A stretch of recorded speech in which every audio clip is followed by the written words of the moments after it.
I've looked at a fair few keyboards in reviews now, and this might be the cheapest that I've ever reviewed, and it's made by Corsair.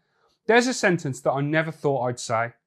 This is the K55 Core, Corsair's entry-level RGB full-sized membrane keyboard.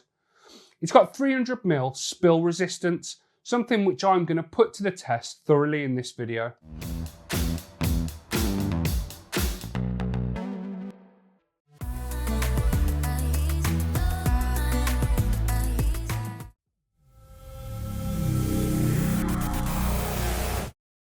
Hi guys, I'm Matt and welcome to Kit Guru. So then, this on the desk in front of me, it's the K55 Core keyboard from Corsair. This thing has got a recommended retail price of just 40 quid.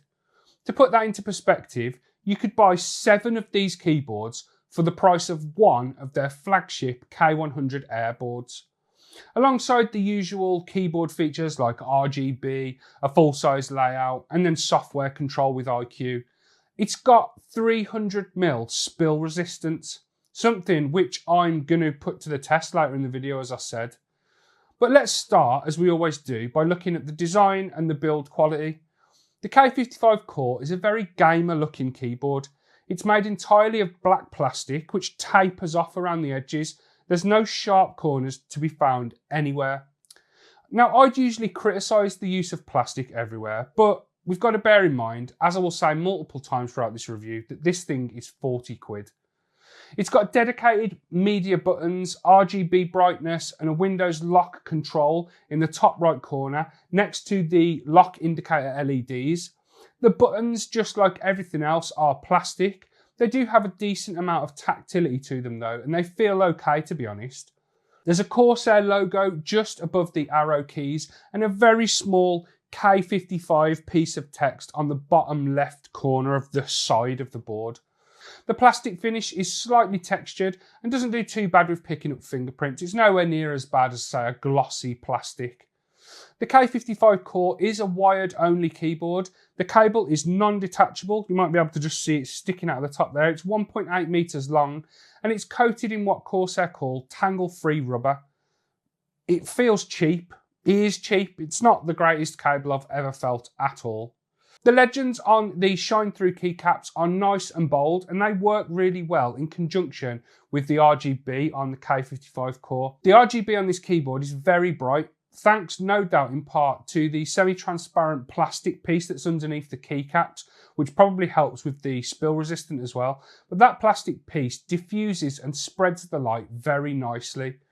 The RGB on this board will no doubt help it appeal to the younger gamers out there and people that just like RGB. I'm pretty sure younger gamers are a large part of this board's target market. People just, not necessarily younger, but people just getting into PC gaming.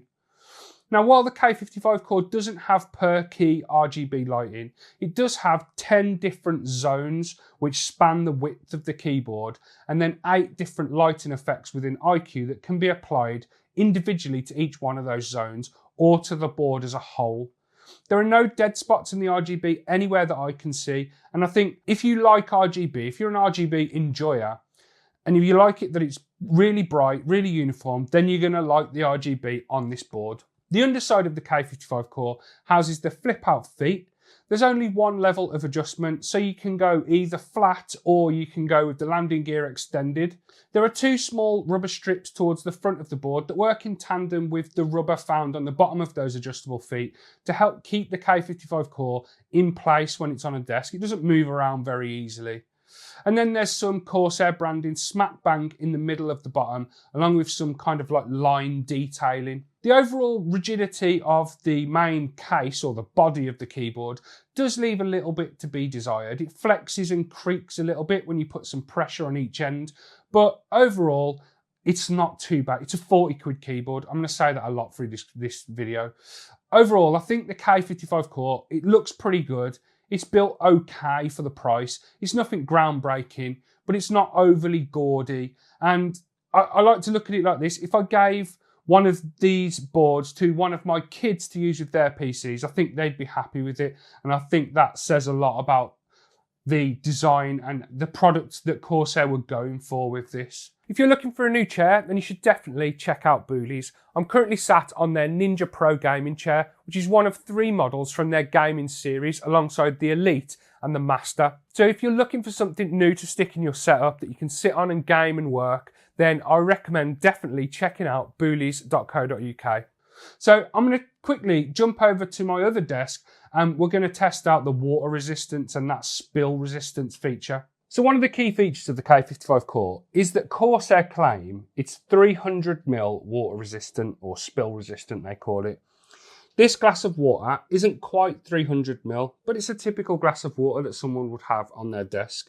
So as weird as this feels to do, let's tip some water in a keyboard and see if we can break it. It was a tiny bit on the numpad and it's not phased. The lights are still on.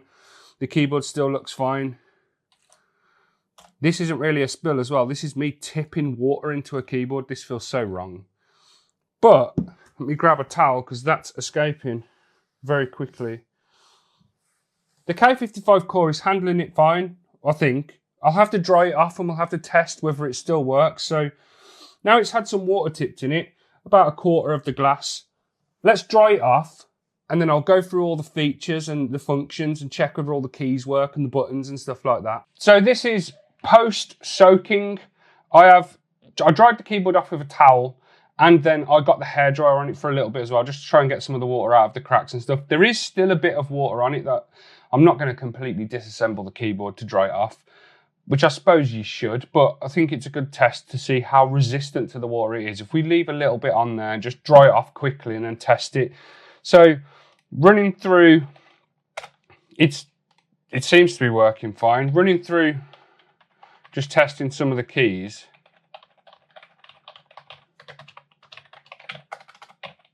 Yeah, it's working fine. Let's check the buttons. That one's working. Volume up and down is working. The Windows lock button's working. The lighting's still working.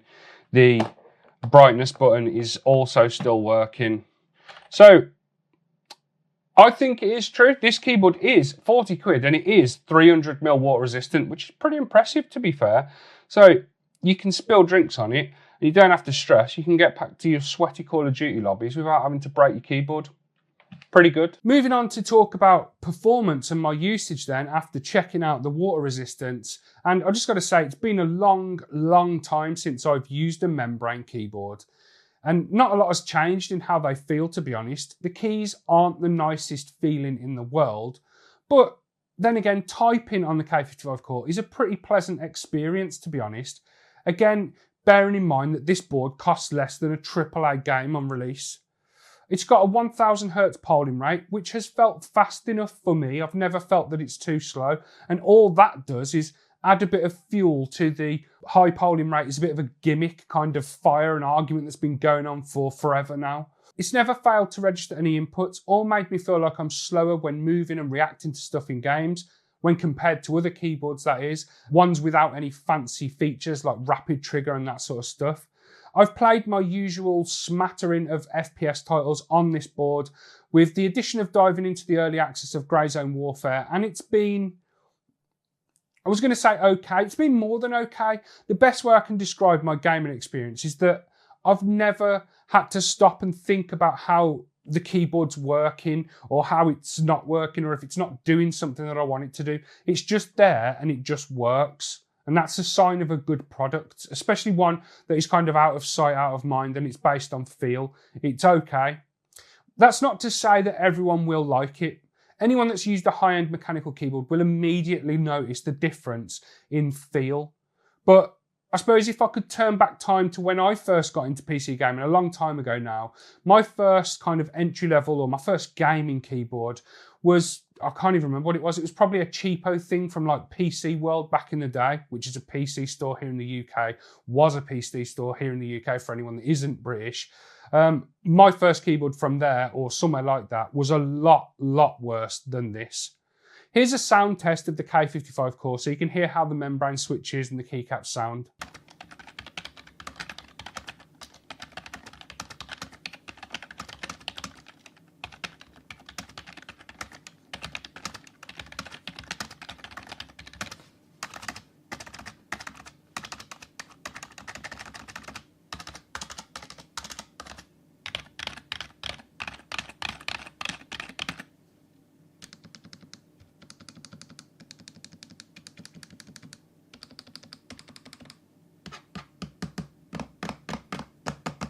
So it definitely doesn't sound as nice as most mechanical keyboards, but I don't think it sounds bad at all. And if I'm being totally honest, it actually feels quite nice to type on. The stabilised keys do rattle a little bit, but I can't really criticise it too much. It's 40 quid. And for anyone that does choose to drop 40 quid on this new offering from Corsair, then you're not only getting a decent full-sized keyboard, you'll also get the iCUE functionality that comes along with that. Whether that's a good thing or a bad thing is personal preference, really. I like iCUE. It's designed well, it's easy to use, and it's relatively lightweight. After I'd installed it on my machine, with only the K55 Core module installed, it was using about 0.5 to 1% CPU and about 250 megabytes of RAM. And that was when just sitting idle in the background, and if I click around it'll spike up, but it's nothing major really. But talking about the K55 Core specifically then, and the options inside iCUE for this product are pretty simple. You've got tabs for lighting effects, which is for applying the different RGB modes and customizing those 10 different zones that I mentioned earlier. You've got key assignments for changing various key mappings, and you can change this, that, and the other if you want to.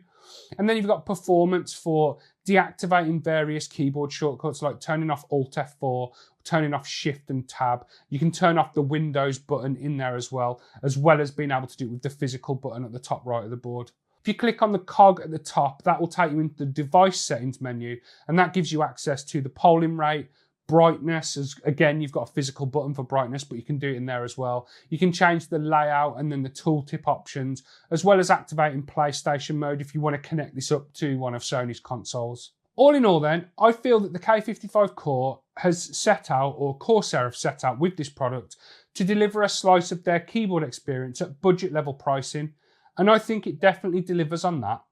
The water resistance feature kind of shocked me. This thing was soaking when I was testing it, and it was still just working. Although I think I've probably spilled something on my keyboard maybe once or twice in about 20 years. So I'm not sure how useful it's going to be for people if you're pretty careful around your tech and your peripherals. But it's kind of like car insurance. Everybody hates paying for it until you actually need it, and then you're grateful that you've got it. It's going to work like that sort of thing. The RGB, while not the most customizable I've ever seen, is implemented excellently. It's bright, it's uniform, and it just works well. This thing, especially in a dark environment, this thing just shines. The build quality is about what you'd expect in a 40 quid keyboard from a brand like Corsair.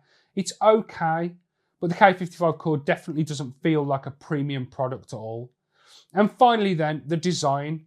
While being a bit boring, it's just, I don't dislike it, I don't particularly like it, it's just okay, it's inoffensive. Overall, it's a decent entry-level keyboard, but for a little bit more, you could probably pick up some pretty highly regarded cheap mechanical keyboards, like the 60% Sharkoon SGK50 S4 that I reviewed a while ago now. But just don't spill anything on one of those if you do choose to get them.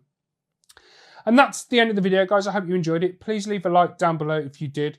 Don't forget to subscribe to Kit Guru to keep up with the latest PC gaming news and reviews. Hit the notification bell so you get a notification of all of our uploads. You can keep up with what we're doing.